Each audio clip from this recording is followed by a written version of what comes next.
The world is full of darkness. And if you aren't everything you could be, more people will die. More people will suffer. More evil will be unconstrained. More tyranny will reign. More chaos will remain chaotic and dangerous. All of that. The world is a lesser place if you do not reveal from within yourself what you have to reveal.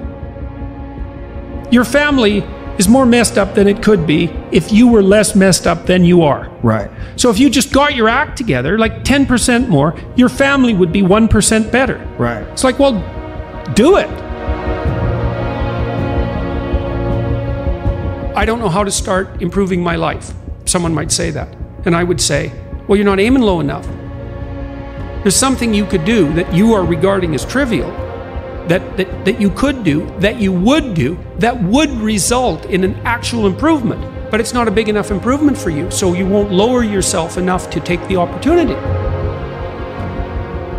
Look, when I started working out when I was a kid, I was weighed about 130 pounds and I was 6'1". I was a thin kid and I smoked a lot. I wasn't in good shape. And I went to the gym and it was bloody embarrassing, you know, and people would come over and help me with the goddamn weights. Here's how you're supposed to use this. You know, it was humiliating. And maybe I was pressing 65 pounds or something at that point. You know, but what am I going to do? I'm going to lift up 150 pounds and injure myself right off the bat?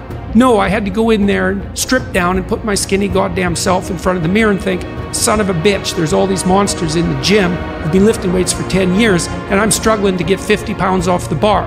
Tough luck for me. But I could lift 50 pounds. And it wasn't very long until I could lift 75. And, well, you know how it goes. Aim low.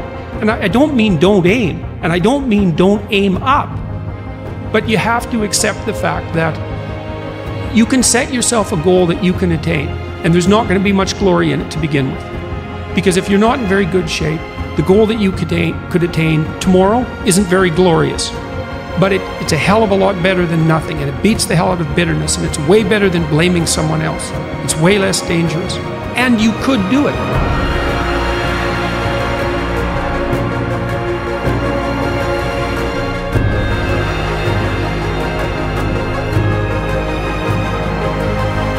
People think, well, there's 7 billion of us, and each of us is just this separate dust mote, like floating in the cosmos, and what the hell difference does it make what you do anyways? It's like, that is not how we're connected. You're the center of a network. You're going to know 1,000 people in your life, well enough to have an impact on them. Okay, and each of those 1,000 people is going to know 1,000 people. So you're 1 step from 1,000,000 and 2 steps from 1,000,000,000. And we are networked, technically. That's how human interactions work. And so when you do something that you shouldn't do, it's worse than you think. And when you do something that you should do, it's better than you think. Because everyone says, well, you should be harmless, virtuous. You shouldn't do anyone any harm. You should sheath your competitive instinct. You shouldn't try to win. You know, you don't want to be too aggressive. You don't want to be too assertive. You want to take a back seat and all of that. It's like, no. Wrong. It's very helpful for people to hear that they should make themselves competent and dangerous and take their proper place in the world. Competent and dangerous?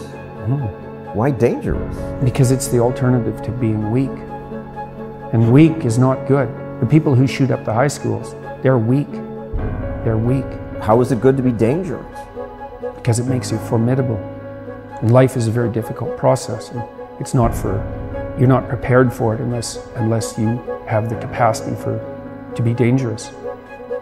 But one thing I'm not getting, there's a big difference between letting people do something for themselves and saying men should be dangerous.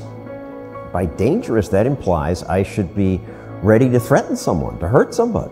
No, you should be capable of it. But that doesn't mean you should use it. There's nothing to you otherwise. Like if you're not a formidable force, there's no morality in your self-control. If you're incapable of violence, not being violent isn't a virtue. People who teach martial arts know this full well, right? If you learn a martial art, you learn to be dangerous, but simultaneously you learn to control it. Both of those come together. And the combination of that capacity for danger and the capacity for control is what brings about the virtue. Otherwise, you confuse weakness with moral virtue. I'm harmless, therefore I'm good. It's like, no, that isn't how it works. That isn't how it works at all. If you're harmless, you're just weak. And if you're weak, you're not going to be good. You can't be, because it takes strength to be good. It's very difficult to be good.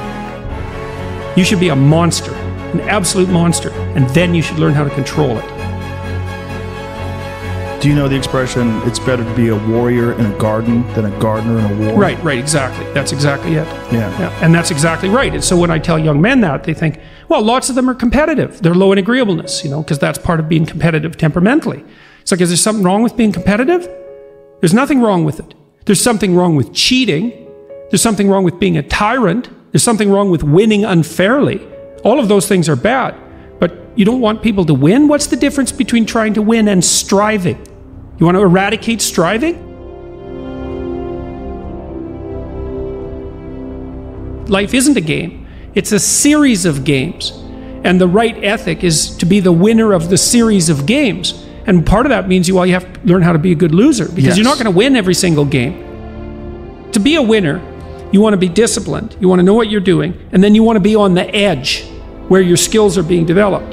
And if you're going to be on the edge where your skills are going to be developed, you're at a place where losing is always a possibility, because otherwise you're not pushing yourself beyond your current capacity.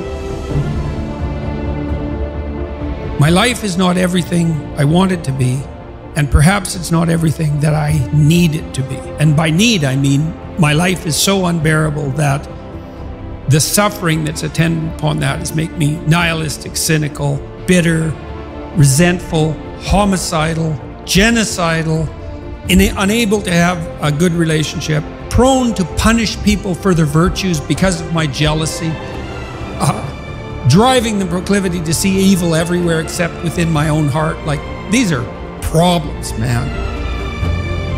People don't take what they have right in front of them seriously enough. It's like the wasting time thing. They don't do the arithmetic. And they also don't understand.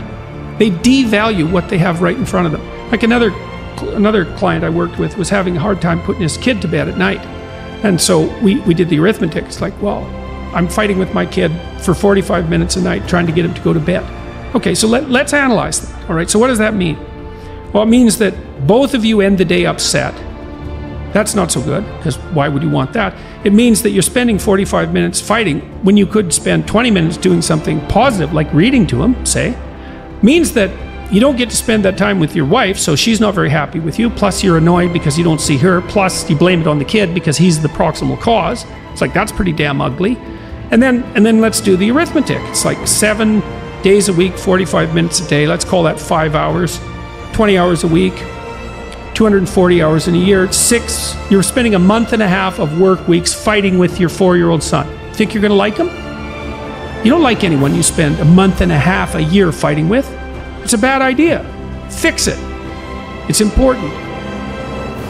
Your life isn't margaritas on a beach in Jamaica. That happens now and then. Those are exceptions. Your life is how your wife greets you at the door when you come home every day. Because that's like 10 minutes a day. Your life is how you treat each other over the breakfast table. Because that's an hour and a half or an hour every single day. You get those mundane things right, those things you do every day. You concentrate on them and you make them pristine. It's like you got 80% of your life put together.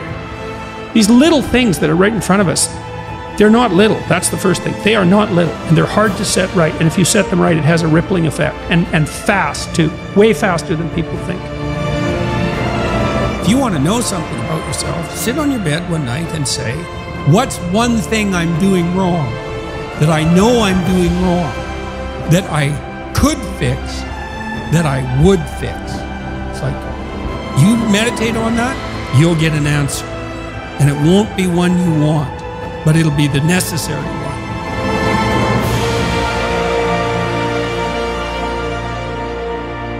It's in responsibility that most people find the meaning that sustains them through life. It's not in happiness. It's not in impulsive pleasure. Those things blow away at the first ill wind.